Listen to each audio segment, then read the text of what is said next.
Hello guys, কেমন আছো সবাই? আশা করি সবাই খুব ভালো আছো। র্যান্ডম অ্যানিমেশনে নতুন আরেকটা ভিডিওতে তোমাদের সবাইকে স্বাগত। তো জাপানের নতুন একটা সিরিজ এসেছে যেটার নাম হচ্ছে গাসিয়া কুতাবা। এই ধরনের কোনো একটা কিছু, আমি শিওর নই এটার প্রোনাউন্স কি হবে। তো এটার ফার্স্ট এপিসোড আমরা দেখেছি এবং কনসেপ্টটা কিন্তু যথেষ্ট ইউনিক। তো সেটার আজকে আমরা দ্বিতীয় এপিসোড সম্পর্কে জানবো এবং দ্বিতীয় এপিসোড দেখে আমি যেটা বুঝলাম, আমার মনে হচ্ছে এই সিরিজটা তোমাদের পছন্দ হতে পারে আর কি। এবং তোমরা যদি চাও আমরা এই সিরিজটা কন্টিনিউ করবো। এবং আমরা বলেছি যে আমাদের র্যান্ডম অ্যানিমেশন হবে অনেকটা টিভি চ্যানেলের মতো, নির্দিষ্ট একটা সিরিজ নিয়ে আমরা যে একবারে শেষ করবো ওই হবে না। কয়েকটা সিরিজ চলবে, কয়েকটা অ্যানিমে চলবে বা সোলো সিনেমাও আসতে পারে, যখন যেটা আসে। তো এর জন্য তোমরা র্যান্ডম অ্যানিমেশনের সাথে স্টে টিউনড হয়ে থেকো। তো যাই হোক, আমরা মূল ভিডিওতে যাবো তার আগে একটা ব্রেক রয়েছে। তুমি ব্রেকটা স্কিপ করে মূল ভিডিওতে যাও, ডিসক্রিপশনে যাও, সেখান থেকে কাইন্ডলি ডুরেশনে ক্লিক করে তারপর মূল ভিডিওতে যাও। যে কোনো ধরনের ব্রেক আমি না বলা পর্যন্ত তোমরা অ্যাভয়েড করবে। হ্যালো গাইস, তোমরা কি বোরিং ফিল করছো? কিছু ফান দরকার? সো আমরা আজকে এমন একটা অ্যাপ সম্পর্কে জানতে চলেছি যেটা মোস্ট ট্রাস্টেড বুক মেকার, এবং এখানে অনেক ফান রয়েছে, এর সাথে অনেক প্রাইজ জেতারও সুযোগ রয়েছে। এবং এখানে তুমি যে কোনো ম্যাচের লাইভ রেজাল্ট দেখতে পারবে এবং ম্যাচ লাইভ দেখতে পারবে, এবং এর সাথে তুমি স্কোরও প্রেডিক্ট করতে পারবে। ফর এক্সাম্পল, কোন টিম জিতবে, কত রান করবে, কি স্কোর করবে। আর এখানে চান্স রয়েছে BMW কার জেতার, আইফোন, ল্যাপটপ, এছাড়া অনেক প্রাইজ রয়েছে। আর হ্যাঁ, PSG এবং সেরিয়ার কিন্তু স্পন্সর করেছে এই কোম্পানি, তো এখানে কোনো সন্দেহের কিছু নেই। আর তাছাড়া এখানে নতুন কিছু গেম এসেছে,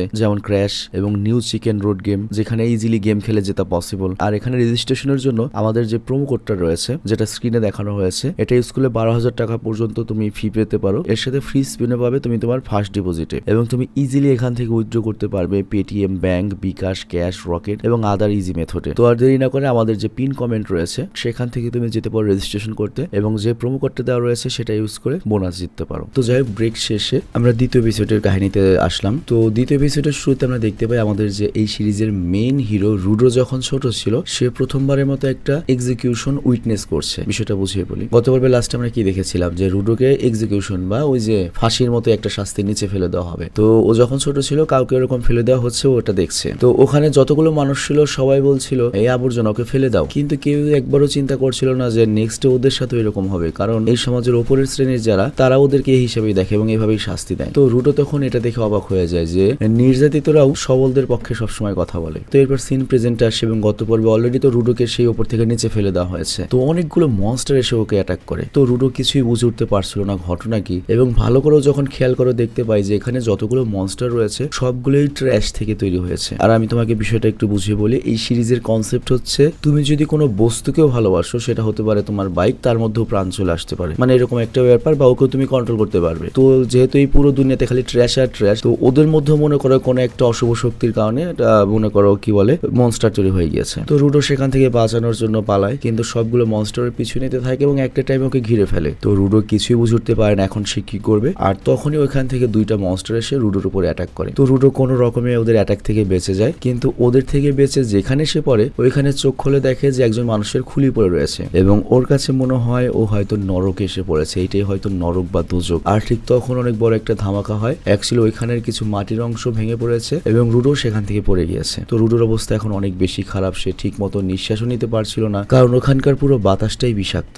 বুঝতেই পারছো ডাস্টবিনের পাশে দিয়ে গেলে কেমন গন্ধ হয়, আর এই পুরো পৃথিবীটাই হচ্ছে ডাস্টবিনের। তো রুডোর একটা সেফ প্লেস দরকার যেখানে ডাস্টবিন বা ময়লা আবর্জনা কম থাকবে। তো সামনের দিকে তাকিয়ে থাকে আর ওর কাছে মনে হয় হয়তো আমি কোনো সেফ প্লেস পেতে চলেছি। তো এরপরে মনস্টার গুলো আবার রুডোর দিকে এগিয়ে আসতে শুরু করে, আর রুডো মনে মনে ভাবতে থাকে আমি মনে হয় এখনই মারা পড়বো, এখানে আমার কাহিনী শেষ। বাট তখনই রুডোর ওই যে আঙ্কেল মানে পালক বাঘ র্যাক্টর কথা মনে করে। র্যাক্টর বলেছিল কি তোমাকে বেঁচে থাকতে হবে, এই দুনিয়া চেঞ্জ করতে হবে। তো ওর ভেতরে তখন একটা কিছু হয় এবং ওর হাতে যে গ্লাসটা ছিল, যেটা ওকে র্যাক্টরই দিয়েছিল স্পেশাল ভাবে বানিয়ে, সেটা থেকে এক ধরনের অরা বা একটা কারেন্টের মতো কিছু বের হয়। আর তখন ও সামনের একটা লোহার রড দেখতে পায় এবং কোনোভাবে রড অব্দি পৌঁছায় এবং ওইটাকে ধরে ফেলে এবং বলে আমি এত জলদি হার মানবো না, আমি এত জলদি মরবো না, আমাকে প্রতিশোধ নিতে হবে তাদের উপরে যারা আমাকে এই পিটের মধ্যে মানে এই যে এই জায়গাটাতে ফেলেছে। আর তখনই একটা মনস্টার এসে রুডোর উপর অ্যাটাক করে, আর ওই মুহূর্তে রুডো রেগে করে কি ওই লোহার রড দিয়ে মনস্টারের উপর অনেক জোরে একটা আঘাত করে এবং বলে আমি এত জলদি মরতে চাই না। আর তখনই আমরা দেখি একটা জুসের ক্যান এসে একজন মানুষের মাথার উপরে পড়ে। ওই লোকটা মাস্ক পরা ছিল এবং এরপর দূরবীন দিয়ে দেখে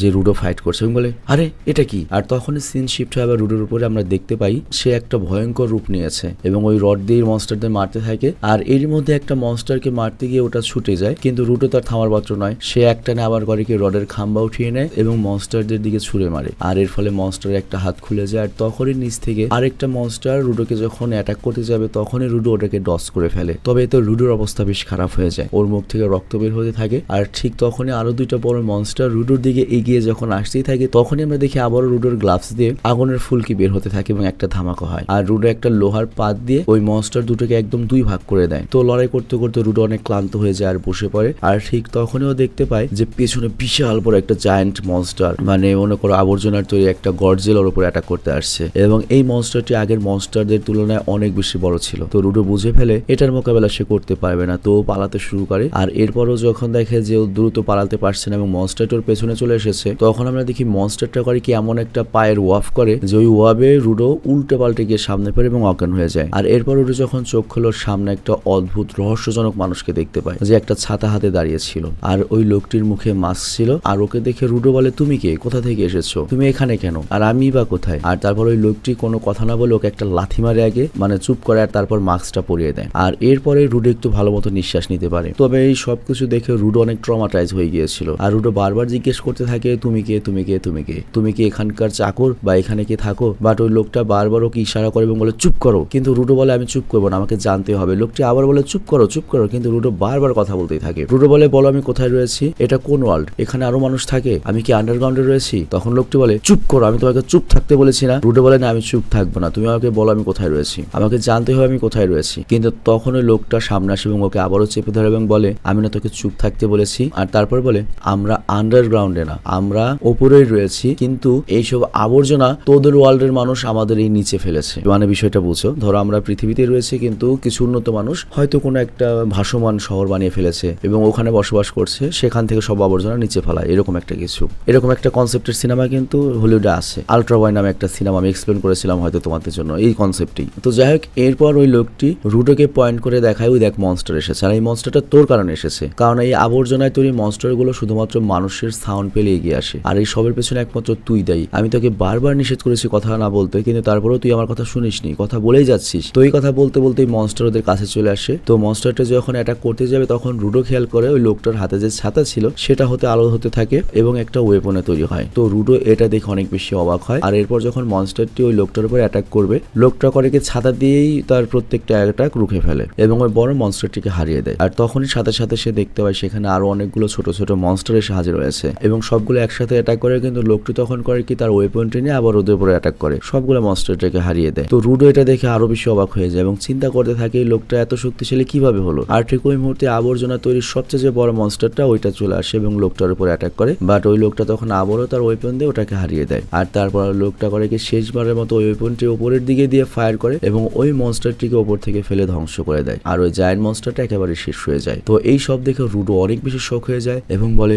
তুমি কে? আর তারপর ওই লোকটি মাস্ক খুলে ফেলে এবং বলে, আমার নাম হচ্ছে ইঞ্জিন আর আমি একজন সাধারণ ক্লিনার। তো ইঞ্জিন যখন মাস্ক খুলেছে ওর নাকে অনেক বেশি গন্ধ লাগে, ও বলে অনেক বেশি গন্ধ, আমার উচিত হয়নি মাস্কটা খোলা। তো সে করে কি আবার মাস্কটা পরে ফেলে, বাট তখনই আমাদের রুডোর মনে করে যে চোখ ব্ল্যাক আউট হয়ে যায়, কালো হয়ে যায় এবং অজ্ঞান হয়ে যায়। আর আমার লাইফে আমি এরকম দুইবার হয়েছিলাম আর কি। আর এটা হয় হচ্ছে যখন তোমার ফুসফুস তোমার ব্রেনে পর্যাপ্ত অক্সিজেন দিতে পারে না, মানে অনেক বেশি হাঁপিয়ে যাও বা ভয় পেয়ে যাও বা অস্থির হয়ে যাও তখন। তো যাই হোক, এরপর কাহিনী আবার পাস্টে চলে যায় আর সেখানে আমরা দেখতে পাই কিছু লোকজন রুডোকে বুলি করছে এবং মারছে, মানে ছোট রুডোকে। কিসের জন্য? কারণ সে বলেছিল জিনিসপত্র বা অবজেক্টের মধ্যেও জীবন রয়েছে বা বস্তুর মধ্যেও জীবন রয়েছে। আর এই বিচার এসে ওর র্যাক্টোকে দিচ্ছিল। তো র্যাক্টো তখন বলে, তুমি আবার ওদের মারোনি তো? ও বলে, না আমি কাউকে মারিনি, বাট তুমিই তো বলেছিলে যে যদি কোনো বস্তুরও অনেক বেশি যত্ন নেওয়া হয় তাহলে সেই জিনিসের মধ্যেও জীবন চলে আসে। তো র্যাক্টো তখন হাসে এবং বলে, দেখো এটা একটা কথার কথা, মনীষীরা এই কথা এই জন্য বলে গিয়েছে যাতে আমরা যে কোনো কিছুর প্রতি যত্নশীল হই, সেগুলোকে ওয়াস্ট না করি বা নষ্ট না করি এবং কেয়ার করি। তবে বিশ্বাস করে, যদিও আমি জানি এটা কথার কথা, তবে তারপরও আমি এটা বিশ্বাস করি যে হয়তো বস্তুকে ভালোবাসলে সেও তোমাকে ভালোবাসবে এবং তার ভেতরে প্রাণ চলে আসবে বা জীবন চলে আসবে। তো এটা শোনার পরে ছোট্ট রুডো অনেক খুশি হয়ে যায় এবং এরপর বলে, তাহলে এই ঘরের মধ্যে যা কিছু আছে তার মধ্যেও কি জীবন আসতে পারে? আমি যে গ্লাভসটা পরে রয়েছি এটার মধ্যেও কি জীবন আসতে পারে? র্যাক্টো বলে, হ্যাঁ আসতেই পারে, তুমি যদি এই জিনিসটাকে অনেক যত্ন সহকারে ব্যবহার করো, যত্নে রাখো, ভালোবাসো, জীবন আসতেই পারে। তো এরপর আমরা দেখি রুডোর জ্ঞান ফিরে এসেছে এবং জ্ঞান ফিরে দেখতে পাই ওকে কেউ সেকল দিয়ে বেঁধে টেনে নিয়ে যাচ্ছে এবং ওটা ইঞ্জিনে নিয়ে যাচ্ছে। তো রুডো তখন চিৎকার চেঁচামেচি করে, তুমি আমাকে সেকল দিয়ে কেন বেঁধেছো, আমাকে কোথায় নিয়ে যাচ্ছ, ছাড়ো আমাকে, আমি কোথাও যেতে চাই না, আমি ফিরে যেতে চাই। ইঞ্জিন তখন বলে, কোথায় ফিরে যাবে, উপরে? সেটা সম্ভব নয়, অন্তত এখন সম্ভব নয়। আর তুমি যেখানে যেতে চাচ্ছ সেটাকে আমরা স্পেয়ার বলি। আমরা হচ্ছে অরিজিনাল পৃথিবীতে রয়েছি আর ওরা ওপর অংশে রয়েছে যেটা সর্বক্ষণ ঘুরতে থাকে। মনে করবো যে কি সিস্টেমটা বলবো, স্যাটেলাইট যেমন আছে না আমাদের দুনিয়াতে, ওই স্যাটেলাইটের মতো একটা কিছু। তো ওটা সবসময় ঘুরতে থাকে আর এখন তুমি এখানে যেতে পারবে না, আর ওখানে যাওয়ার জন্য অনেকগুলো ফ্যাক্টর কাজে লাগে। আপাতত তোমার তো যাওয়ার কোনো সিস্টেম নেই। তো রুডো তখন চিৎকার করে বলে, এতে আমার কিছুই যায় আসে না, আমার যেভাবেই হোক ওখানে যেতেই হবে। আর তুমি বলেছো এখন যেতে পারবো না, তার মানে আমি পরে যেতে পারবো? তুমি কি তাহলে জানো ওই ওপরে বা স্পিয়ারে যাওয়ার রাস্তা কোনটা? তুমি আমাকে বলো, তুমি যে অস্ত্রটা ব্যবহার করেছো সেটা তুমি কিভাবে পেয়েছো, আর এই জায়গাটি কিভাবে তৈরি হয়েছে, আর যেসব মনস্টার গুলো এসেছে সেইগুলো কিভাবে তৈরি হলো? তুমি আমাকে প্রত্যেকটা জিনিস বলো, যাতে আমি আমার পারগুলো আনলক করতে পারি এবং আমি আবার উপরে যেতে পারি এবং উপরে গিয়ে ওই কুত্তাগুলোকে মারতে পারি, বিশেষ করে ওই কুত্তাকে যে আমার বাবা র্যাকটুকে মেরেছে। তো এই সবকিছু শোনার পরে ইঞ্জিন বলে, একটু চুপ থাকো, তুমি যদি এসব সম্পর্কে জানতেই চাও আমি তোমাকে শেখাবো সবকিছু, সমস্যা নেই। তো এরপর ইঞ্জিন করে কি ওকে একটা লোকবসতির কাছে রেখে ছেড়ে চলে যায়। আর সেখানে আমরা দেখতে পাই আরো অনেকগুলো মানুষ রয়েছে যারা সবাই মাস্ক পরেছিল। তো ওরা সবাই মিলে রুডোকে দেখে অনেক বেশি অবাক হয়ে যায় এবং জিজ্ঞাসা করে, তুমি কি সত্যিই স্পিয়ার থেকে এসেছো? তো রুডো বলে, হ্যাঁ আমি স্পিয়ার থেকে এসেছি। তো এটা শোনার পরে অনেক বেশি সারপ্রাইজড হয়ে যায় এবং নিজেদের মাস্ক খুলে ফেলে আর রুডোকে নিয়ে অনেক বেশি এক্সাইটেড থাকে। আর ওরা তখন বলে, হ্যাঁ ছেলেটার শিকলটা কত বেশি টাইট করে বাঁধা, আসো এটা খুলে দেই। কিন্তু ওরা উল্টো করে কি আরো জোরে করে শিকলটা বাঁধে এবং রুডোকে একটা ট্রাকের ভেতরে রাখে। তো রুডো বুঝতেই পারে না ঘটনা কি ঘটলো, এই লোকগুলো হঠাৎ করে এইভাবে বদলে গেল কেন। আর তখন আমরা শুনতে পাই এই লোকগুলো বাইরে বলছে ওর প্রত্যেকটা অর্গান, হাত পা, কিডনি, চোখ, মাথা সব কড়া দামে বিক্রি করতে পারবো আমরা। আর তারপর ওরা রুডোকে বলে, তুমি একমাত্র মানুষ যে কিনা স্পেয়ার থেকে সরাসরি আমরা জীবন্ত পেয়েছি, মানে যাদেরকে স্পেয়ার থেকে ফেলে দেওয়া হয় ফাঁসি হিসেবে, ওরা নর্মালি নিচে পড়ার পরে মারা যায়, কিন্তু আমাদের রুডো একমাত্র বেঁচে রয়েছে। আর এরপরে বলে, তোমরা কি জানো তোমাদের স্পেয়ারদের কেন আমরা এত ঘৃণা করি? কারণ তোমরা তোমাদের সমস্ত আবর্জনা আমাদের উপরে ফেলো এবং তোমরা যে আবর্জনা ফেলো সেখান থেকে বিষ উৎপন্ন হয় এবং এখানকার বাতাস অনেক বিষাক্ত হয়ে পড়েছে এবং এই জায়গার এই ময়লার কারণে এই জায়গাটা এভিল ছায়া পড়েছে এবং মনস্টারের জন্ম হয়েছে এবং ওই মনস্টারদের হাতে না জানি কত মানুষের জীবন গিয়েছে। আর এই বিষাক্ত পরিবেশের কারণেও না জানি কত মানুষের জীবন গিয়েছে। আর এই পৃথিবী ধ্বংসের জন্য তোমরা দায়ী। তো এই জন্য আমরা কখনোই তোমাদের ক্ষমা করবো না। আর তাই আমরা তোমাকে অর্থাৎ স্পেয়ারওয়ালাদেরকে কখনোই জীবন্ত ছাড়বো না। তোমাকে ওরা যখন পাবে অনেক অত্যাচার করবে, অনেক কিছু করবে তোমার সাথে যেগুলো তুমি চিন্তাও করনি, আর তারপর তোমার হাত বা অর্গানগুলো নিয়ে নেবে। তো ওই লোকগুলো এরপর রেগে করে কিছু নষ্ট খাবার রুডোর মুখের দিকে ঢুকিয়ে দিতে চায় বা রুডোর এতে অনেক রাগ হয়। রুডো করে ওই লোকটার আঙুলি খায় ফেলে, সিরিয়াসলি দেখতেই পাচ্ছ মাংস খেয়ে ফেলেছে আঙুলের। তো এটা দেখে বাকিরা ভয়ে সরে যায়। আর এরপর রুডো বলতে থাকে, গ্রাউন্ড হোক বা স্পেয়ার, সব জায়গার মানুষই সবকিছুকে ট্র্যাশে পরিবর্তন করার চেষ্টা করে। এই খাবারটা নষ্ট হয়নি, এটা এখনো খাবার যোগ্য রয়েছে। আর এটা বলে ওই নষ্ট খাবারটি রুডো খেতে শুরু করে। আর ঠিক তখনই একটা ধামাকা হয়, রুডোর শরীর থেকে অনেকগুলো আগুনের ফুলকি বেরোতে থাকে আর এক ঝটকায় সে নিজের শরীরের সমস্ত শিকল ছেড়ে ফেলে এবং বলে যে, তোমরা আমাদেরকে যত ইচ্ছা খারাপ ভাবে ট্রিট করতে পারো, কিন্তু আমি আর এক মুহূর্তে এটা সহ্য করব না। আর আমরা দেখতে পাই ওর ভেতরে এতটাই ক্ষমতা, এতটা এনার্জি জেনারেট হয়েছে যে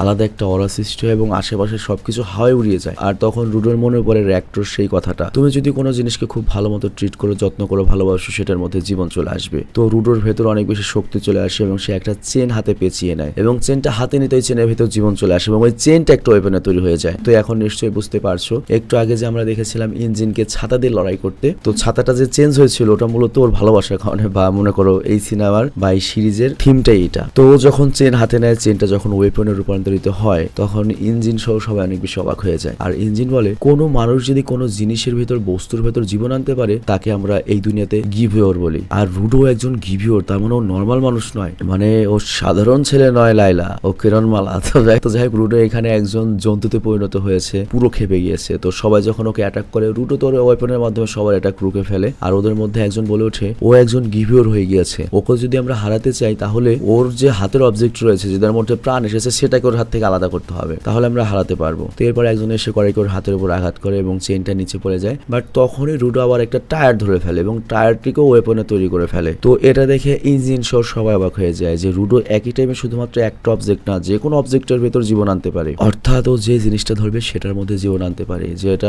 অনেক ক্ষমতা ধরে একটা ব্যাপার। তো যাই হোক, রুডো কারিকে ওর টায়ার দিয়ে পেছনে যারা যারা ছিল সবাইকে ধ্বংস করে ফেলে। আর একজন বাদ থাকে, ওকে যখন ও মারতে যাচ্ছিল, মানে যেটার আঙুলো খেয়ে নিয়েছে, তখনই ইঞ্জিন আসে এবং ওকে থামায় এবং বলে, তুমি অনেক করে ফেলেছো ভাই, এবার থামো, আজকের জন্য এতটুকু যথেষ্ট, অনেক পরিশ্রম করে ফেলেছো। তো এরপর রুডোর জ্ঞান ফিরে এবং রুডো চিন্তা করে, এগুলো কি আমি করেছি? আসলে কি আমার ভেতরে এত পাওয়ার চলে এসেছে, এটা কি আমি ছিলাম? তো রুডো তখন চিন্তা করে থাকে, র্যাক্টো আমাকে যা বলেছিল আমি শুধুমাত্র ওটা চিন্তা করেছিলাম, তাই আমার ভেতরে এত পাওয়ার চলে আসলো। কিন্তু রুডোর শরীর অ্যাকচুয়ালি এত পাওয়ার নিতে পারেনি, ওর নাক থেকে রক্ত বেরোতে শুরু করে। আর ইঞ্জিনও এটা দেখে বলে, রুডো তোমার ভেতরে অনেক বেশি পাওয়ার রয়েছে, আর এতটাই পাওয়ার যে যেটা তোমার শরীরও হ্যান্ডেল করতে পারেনি। আর তুমি এই দুনিয়ার সম্পর্কে জানতে চেয়েছিলে না, আমি এই দুনিয়ার সম্পর্কে সবকিছুই বলবো, কিন্তু আমার একটা শর্ত রয়েছে, তোমাকে আগে আমাদের টিমে জয়েন করতে হবে, কারণ আমাদের টিমে তোমার মতো একটা যোদ্ধার খুবই প্রয়োজন। তুমি যদি কথা দাও আমাদের টিমে জয়েন করবে, তাহলে আমি তোমাকে সব বলবো, আমি তোমাকে গাইড করবো। তো এটা শুনে রুডো মোটামুটি ভেবাচেকা খেয়ে যায় এবং বলে, তোমাদের টিমে জয়েন করবো? আমার তো মনে মনে হয় না তোমাদের টিমে আমার জয়েন করা উচিত, কারণ একটু আগেই তুমি আমাকে বিক্রি করে দিয়ে গিয়েছিলে। তো এখানে এরকম একটা ভাবাই রুডো হয়তো এবার ইঞ্জিনের সাথে ফাইট করবে আর এখানেই দ্বিতীয় এপিসোডটা শেষ হয়ে যায়। তো যাই হোক, আমি জানি না তোমাদের কাছে কেমন লেগেছে এপিসোডটা, কিন্তু আমি পুরো রবটের মতো এক্সপ্লেন করেছি। বিশ্বাস করো আমার মাথাটা এত ব্যথা করছে। তো আমি বিদায় নিচ্ছি, ভালো থেকো, সুস্থ থেকো।